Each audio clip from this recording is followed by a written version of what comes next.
Hello guys. तो आज हम पढ़ेंगे वर्ब का सेकंड पार्ट जिससे हम बोलते हैं हेल्पिंग वर्ब या ऑक्सिलरी वर्ब जिसकी हिंदी है सहायक क्रिया। तो ये वर्ब का सेकंड पार्ट है, इसको हम थोड़ा बेसिक से पढ़ेंगे। आइए इसकी डेफिनेशन को देखते हैं सर्वप्रथम।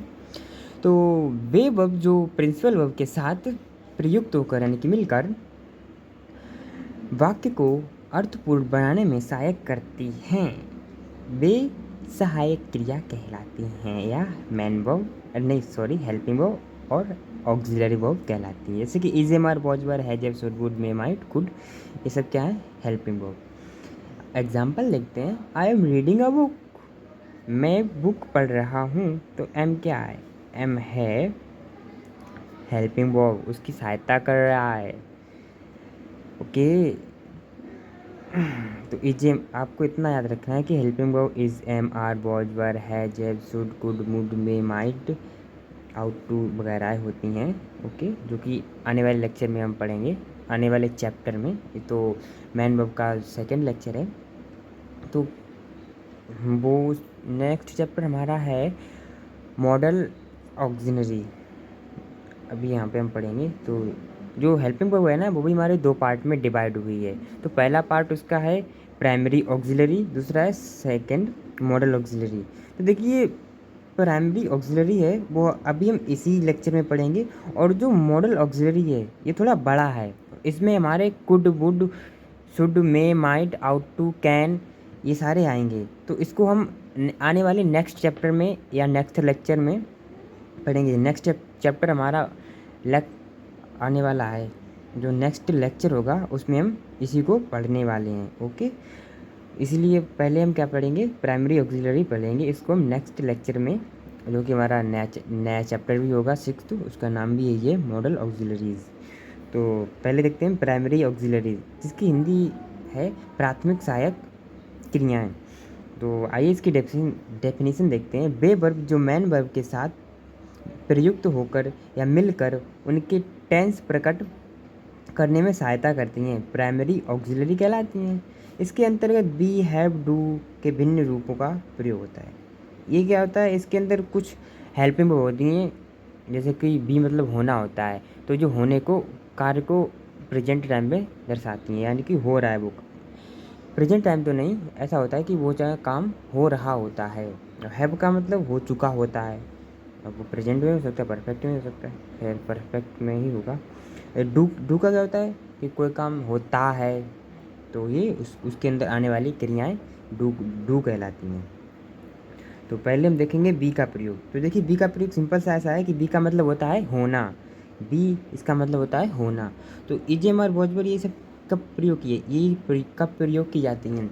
ये प्रयोग की जाती हैं जब वाक्य में कोई कार्य हो रहा होता है, या हो रहा है, या हो रहा था, मतलब कंटिन्यूअस था वो वाक्य। यहाँ जैसे कि डेफिनेशन में लिखा भी है, बी के बे बी के रूप में इजे मार वॉज वर बील बीइंग हैं, जिनका प्रयोग कॉन्टिन्यूस टेंस तथा पैसिव वॉइस बनाने में मैन वर्ब के साथ किया जाता है। वही से मैंने बोला था ना कि इसका कोई कार्य हो रहा होता है तब इसका प्रयोग होता है, उसे बी बोलते हैं। बी का मतलब ये होता है होना। इसका प्रयोग सिंगुलर व प्लूरल सब्जेक्ट के साथ अलग अलग टेंस में अलग अलग होता है। देखो, इसका सिंपल सा मतलब ये है कि कोई सिंगुलर होगा तो उसका अलग प्रयोग किया जाएगा अलग टेंस में, और कोई प्लूरल होगा तो अलग प्रयोग किया जाएगा। जैसे कि सी है, सी के साथ अगर हम अलग लगाएंगे, कोई डिफरेंट बी का प्रयोग होगा बी के रूप का, तो हम इजी लगाएंगे सी के साथ।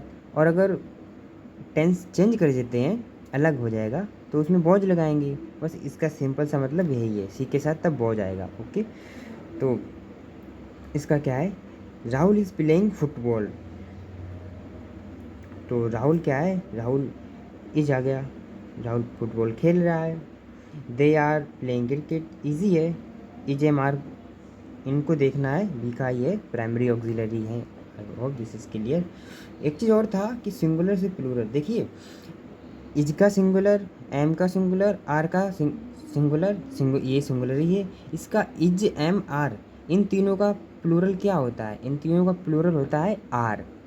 इसका प्लूरल आर, एम का प्लूरल आर, आर का प्लूरल आर ही होता है। वॉज और बर का प्लूरल क्या होता है? वर होता है, वर। I hope this is clear. Next आगे देखते हैं। तो आगे हमारे पॉइंट है, जब ईजेएमआर वॉज वर का प्रयोग मैन वर्ब के रूप में किया जाता है तो उसे लिंकिंग वर्ब कहते हैं। देखिए, जब ईजेएमआर का जो प्रयोग है ना, वो क्या कहते हैं? मैन वर्ब के साथ होता है तो उसे लिंकिंग वर्ब बोलते हैं। जब हेल्पिंग वर्ब के रूप में होता है तो ऑक्सिलरी वर्ब कहते हैं। तो कुछ पॉइंट देखते हैं कि कंटिन्यूअस टेंस में बी का प्रयोग, तो इसी बी का ही यूज है। कंटिन्यूअस टेंस बनाते समय बी के रूप का प्रयोग मैन वर्ब की आईएनजी फॉर्म के साथ किया जाता है। या हम ये बोल सकते हैं कि जो बी के रूप हैं, बी के रूप क्या है? ईजेएमआर वॉज वर, इनका प्रयोग क्या क्या कब किया जाता है?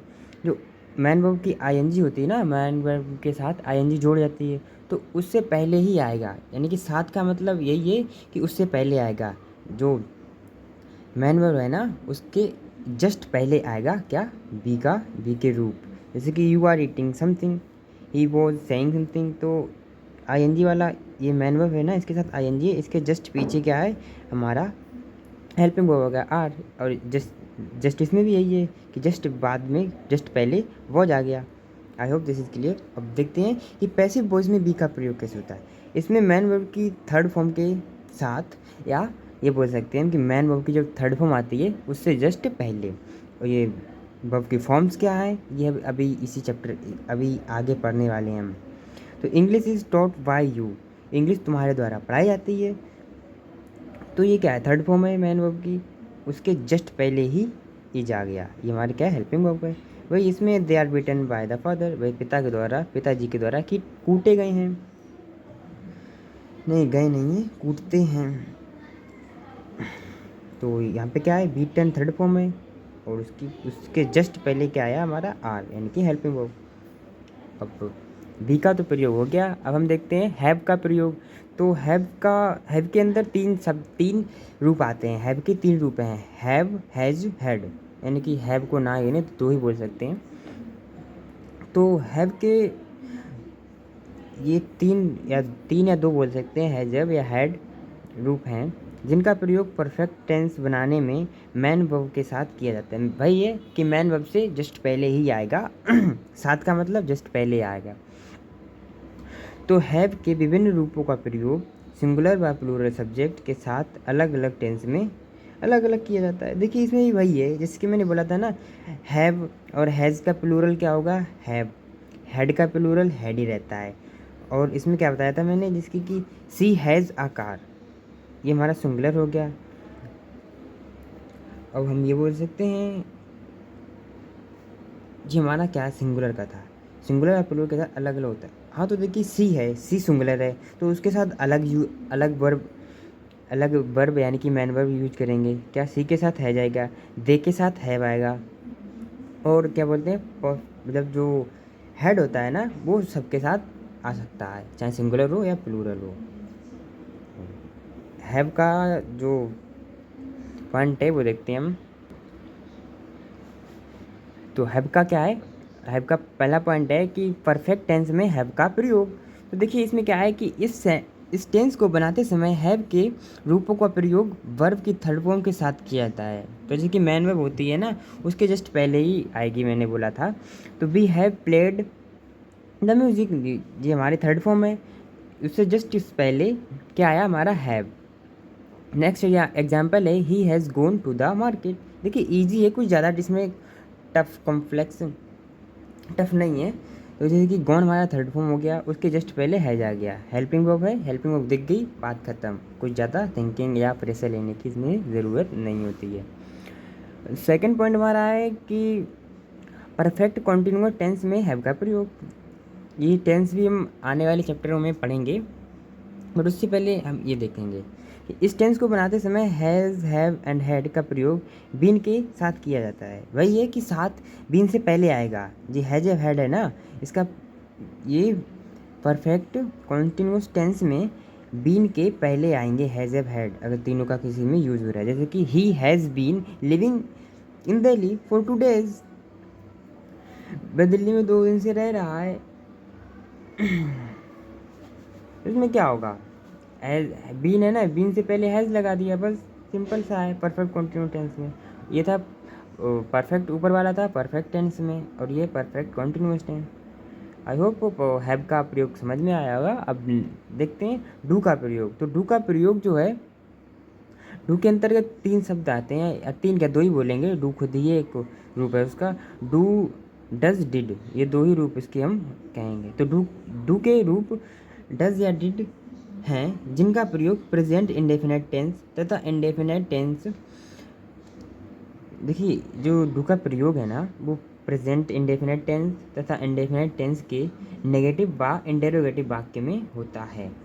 तो डू के विभिन्न रूपों का सिंगुलर व प्लूरल सब्जेक्ट के साथ अलग अलग टेंस में अलग अलग, वही है इसमें कि अगर सी है तो उसके साथ डज आएगा, और दे है तो उसके साथ डू आएगा, बस, और उसका कोई खास मतलब नहीं है। जैसे कि ही डज नॉट प्ले, यहाँ पे नेगेटिव बना दिया ना, नेगेटिव बनेगा तो डज आएगा, इंटरोगेटिव बनेगा तब भी आएगा। पहले हम नेगेटिव के साथ ये एग्जांपल देख रहे हैं, आगे हम इंटरो और नेगेटिव के साथ भी देखेंगे। तो आइए उसको पढ़ते हैं।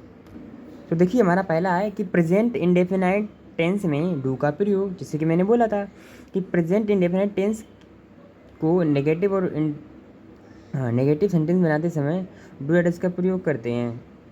इंटेरोगेटिव का इसमें है, देखिए जैसे कि दे डू नॉट सिंग, वे गाना नहीं गाते हैं, तो नेगेटिव में डू का प्रयोग होता है। ये हमारा क्या हुआ, हेल्पिंग वर्ब हो गई।